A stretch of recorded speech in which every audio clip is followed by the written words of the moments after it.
Vamos a dar respuestas ahora a algunas preguntas que han hecho sobre la encarnación de Dios el Hijo, basándose en Filipenses 2, el versículo 7.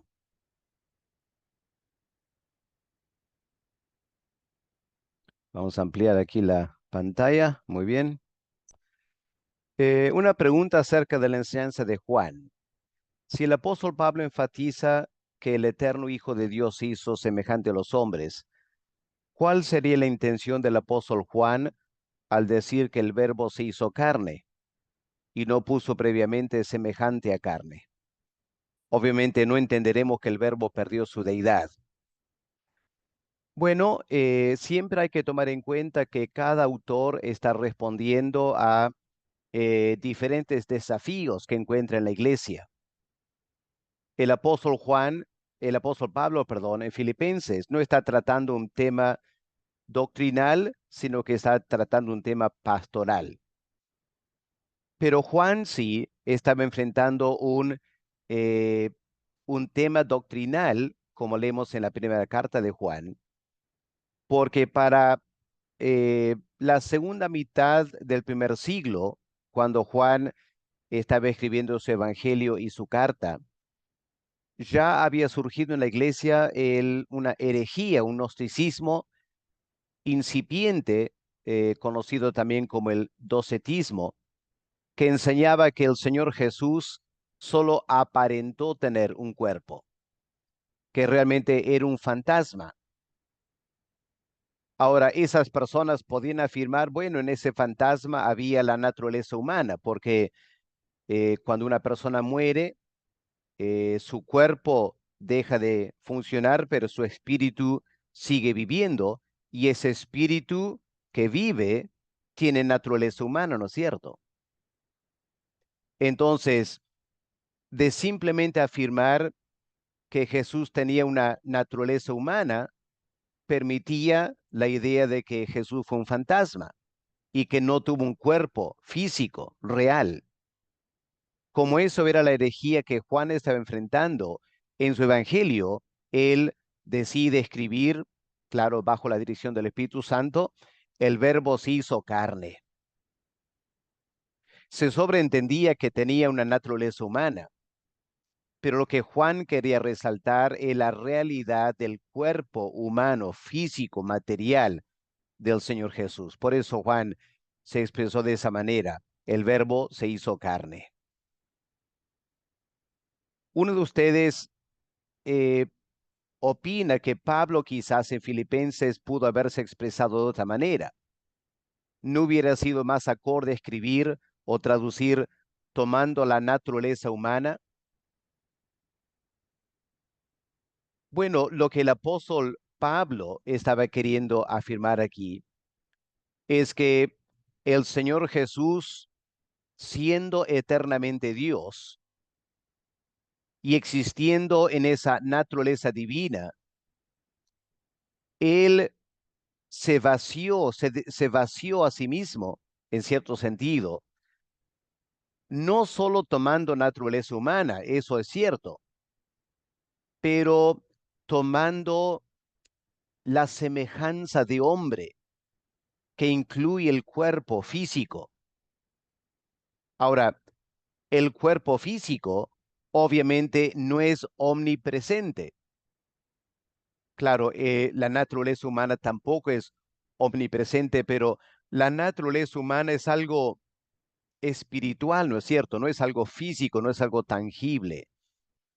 Y lo que Pablo quería enfatizar era la tremenda, el tremendo sacrificio y autoabnegación del Señor y el contraste entre siendo en forma de Dios, que incluye existir como un ser espiritual no limitado en nada a espacio.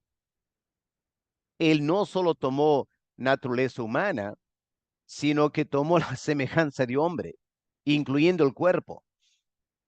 Ahora, como dije hace un momento, la naturaleza humana no implica un cuerpo. Cuando estemos en el cielo antes de la resurrección del cuerpo, vamos a tener una naturaleza humana, ¿no es cierto? Pero Pablo quería enfatizar la manera en la cual el eterno Hijo de Dios se limitó a existir en un cuerpo físico, material, con todas las limitaciones que eso traía. Y por eso Pablo dijo, eh, s- eh, tomó la semejanza de hombres o se hizo como hombres. Alguien pregunta sobre el cuerpo de Adán y el cuerpo de Cristo. Adán fue hecho del polvo de la tierra y Dios le dio forma en un cuerpo humano y al morir vuelve a ser polvo. Su primer hijo llegó a tener un cuerpo físico de carne como nosotros. ¿En qué momento Adán o su hijo llegó a tener cuerpo de carne si fue polvo? Ahora confieso que aquí no entendí bien a dónde iba el hermano con la pregunta porque no está bien expresada y eso me permite aclarar la importancia cuando quieran hacer una pregunta. Tienen que no simplemente plasmar palabras así, nomás tienen que leer y releer y ver si se deja entender, porque confieso que no entiendo muy bien esta pregunta. ¿Adán fue hecho del polvo de la tierra? Sí. ¿Dios le dio forma en un cuerpo humano? Sí. ¿Al morir vuelve a ser polvo? Sí. ¿Su primer hijo llegó a tener un cuerpo físico de carne como nosotros? Sí. El hijo de Adán. ¿En qué momento Adán o su hijo llegó a tener cuerpo de carne si fue polvo? Es que Dios tomó el polvo como una mujer toma harina y le da forma a un queque. Dios tomó el polvo y elaboró una maqueta humana y luego sopló en Adán aliento de vida y Adán vino a ser el primer ser humano. ¿Ok? Esa es la manera que Dios nos creó. Ahora, según la ciencia médica y los genetistas, dicen que para ser un cuerpo o un ser vivo, consta de 23 cromosomas del padre y 23 cromosomas de la madre. Sé que Dios lo puede todo, pero ¿con cuántos cromosomas se formó el cuerpo del Señor Jesús? ¿Cómo explicaría esto los biólogos o genetistas? Bueno, evidentemente el Señor Jesús tiene un cuerpo como el nuestro, así que él tenía 23 pares de cromosomas. Un, eh, un grupo de 23 venían de el óvulo de María. El otro grupo de 23 vino del Espíritu Santo cuando em, fecundó el óvulo. Ahí fue un momento de creación por el Espíritu Santo que suplió los cromosomas masculinos para formar el cuerpo humano, añadiéndose a los 23 cromosomas de parte de María. ¿Cómo explicamos esto a los biólogos? Bueno, decimos lo siguiente. Si el biólogo es capaz de clonar un ser vivo, ¿cómo vamos a dudar que el eterno Dios pudo suplir los 23 cromosomas para ser un hombre? Me parece que es bastante obvio, ¿no es cierto? Que Dios es capaz de hacer mucho más de lo que los biólogos pueden hacer. Así que eso es la respuesta que yo daría a los biólogos. Queda la tentación y la santidad de Cristo. La realidad de que el eterno Hijo de Dios, al haber sido hecho semejante a nosotros, en cuanto a su humanidad, fue tentado en todo, según nuestra semejanza, pero nunca cayó en pecado. Ello fue por lo que mantenía completamente su naturaleza divina.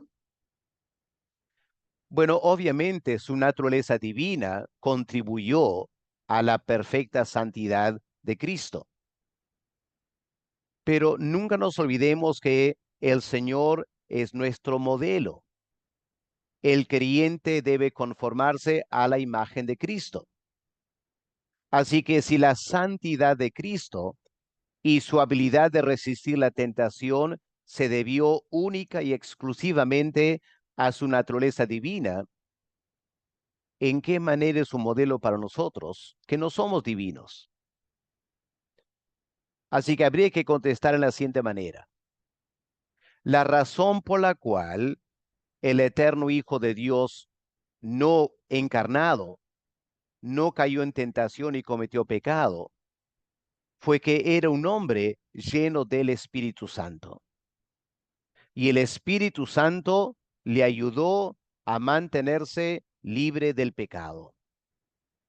Ahora sí es un modelo para nosotros, ¿no es cierto? Porque el creyente también tiene el Espíritu Santo. Y lo que el Espíritu Santo quiere hacer es ayudarnos a no caer en el pecado. Otra pregunta. ¿Sería correcto afirmar que la vida perfecta y sin pecado de nuestro Señor Jesucristo aquí en la tierra fue una manifestación de la semejanza de su deidad? Bueno, no, aunque indudablemente es cierto que su santidad fue una manifestación de la semejanza de su deidad, pero no única y exclusivamente por eso, sino como hombre lleno del Espíritu Santo, desarrolló una vida perfecta y sin pecado aquí en la tierra.